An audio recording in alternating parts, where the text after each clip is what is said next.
Oman, the hidden pearl of Arabia.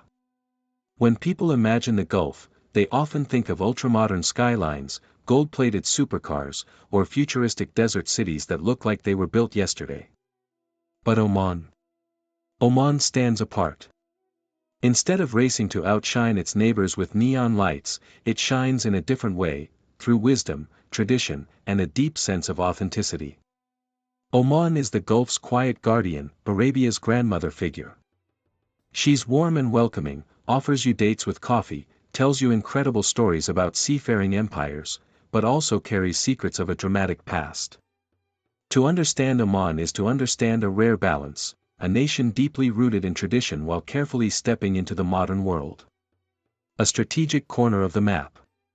Oman is located on the southeastern edge of the Arabian Peninsula, bordered by Saudi Arabia, the United Arab Emirates, and Yemen. But its real power lies in the sea. With its long coastline of nearly 3,165 kilometers, Oman has historically controlled some of the most vital maritime routes on Earth. At the top of the country sits the Muzandam Peninsula, an exclave separated from the rest of Oman by the UAE. This rocky, fjord-like strip of land juts into the Strait of Hormuz, the narrow bottleneck where nearly a third of the world's liquefied natural gas and about 20% of global oil shipments pass through. At its narrowest, the strait is only about 21 nautical miles wide, making Oman's position not just strategic but essential to global trade. Muzandam itself is breathtaking, dramatic cliffs plunging into turquoise waters, dotted with small fishing villages. Cargo ships and oil tankers cut across its waters daily, but Oman has kept much of its peninsula undeveloped, maintaining a sense of raw natural beauty. Landscapes of extremes. Oman is a country of contrasts. In the north, the Al-Hajar Mountains stretch across the land, with Jabal Shams, the Mountain of the Sun, rising over 3,000 meters. These mountains create hidden valleys where wadis, seasonal rivers, provide water for date palms and villages. Wadi Bani Khalid, with its emerald pools and palm-fringed oases, is among the most famous. The central deserts, like the Wahiba Sands, unfold in endless waves of orange dunes, home to nomadic Bedouin tribes and camel caravans. Venture too far west, however, and you'll encounter the infamous Al Samim, or Mother of Poisons. This vast quicksand basin is one of the most dangerous places in Arabia, a deceptive crust that swallows vehicles whole. And then comes the south. The city of Salalah in Dhofar defies every stereotype of Arabia. Thanks to the Kharif monsoon, the landscape turns lush and green every summer. Waterfalls pour down cliffs, mist shrouds the hills, and coconut palms line the coast. It's no wonder Salalah is considered Oman's tropical paradise. Oman also controls dozens of islands, including Masira Island in the east, once an important British air base, now a haven for turtles, kitesurfers, and quiet fishing villages. A people between sea and sand. Oman's population is about 5 million, but less than 60% are ethnic Omanis. The rest are expatriates from India, Bangladesh, Pakistan, the Philippines, and East Africa. This diversity is no accident. Oman's empire once stretched across the seas, from parts of Iran down to Mozambique. This empire left a lasting mark. The language Swahili was born as a fusion of Arabic and Bantu tongues under Omani rule. Even today, Oman shares deep cultural and family ties with Zanzibar, where sultans once ruled and Omani merchants thrived. Omanis themselves are bound together by three main pillars: tribal identity, maritime heritage, and their unique branch of Islam, Ibadi Islam. Ibadi values of moderation, tolerance, and consensus give Oman its reputation as the diplomatic safe zone of the Gulf. Traditions alive. Unlike much of the Gulf, Oman protects its heritage fiercely. Building codes require structures to be painted white or beige, creating a sense of harmony and timelessness. Wander through Muscat, and you'll see elegant mosques, forts, and souks instead of steel and glass skyscrapers. Over 500 forts and castles dot the country, including the massive Bala Fort, a UNESCO World Heritage Site, and Nizwa Fort, once the seat of power for imams. These fortresses stand as reminders of Oman's tribal wars and regional rivalries.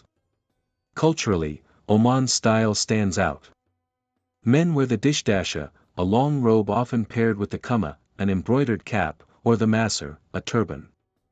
Women's traditional outfits often combine bright dresses with trousers called surwal, and in some regions, older women still wear the golden bachelor mask across the nose and forehead. The national symbol, however, is the khanjar, the curved dagger worn proudly during ceremonies, weddings, and festivals. Hospitality is a cornerstone of Omani life. Guests are always welcomed with cardamom-spiced coffee, kahwa, served in tiny cups, accompanied by fresh dates.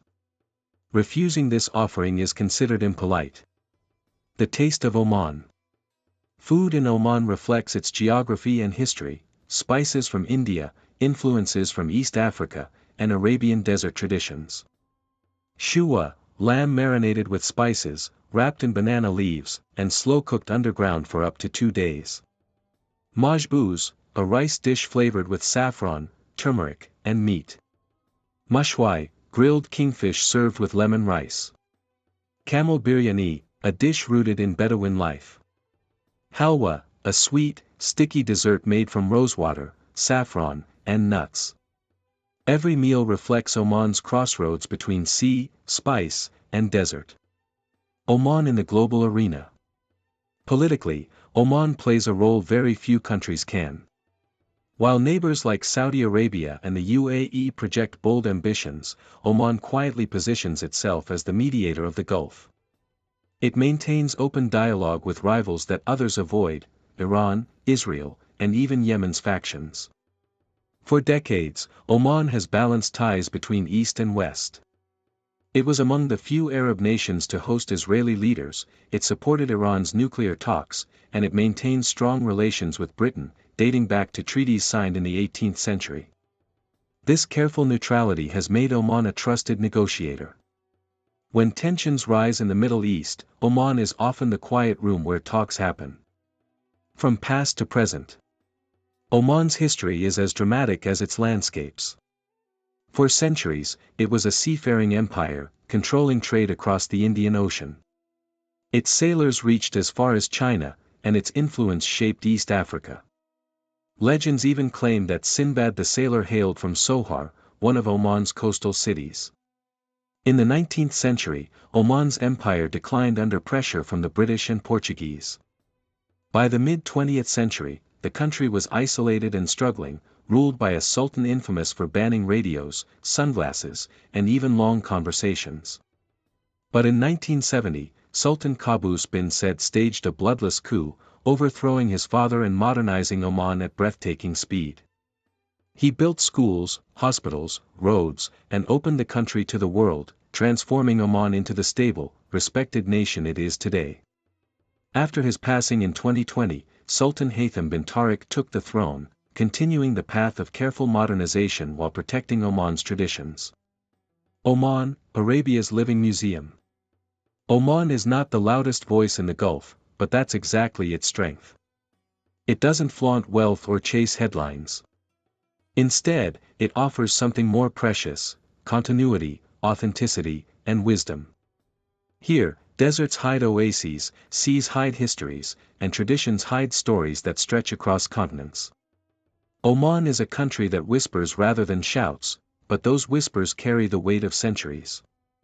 It is, without doubt, Arabia's hidden pearl.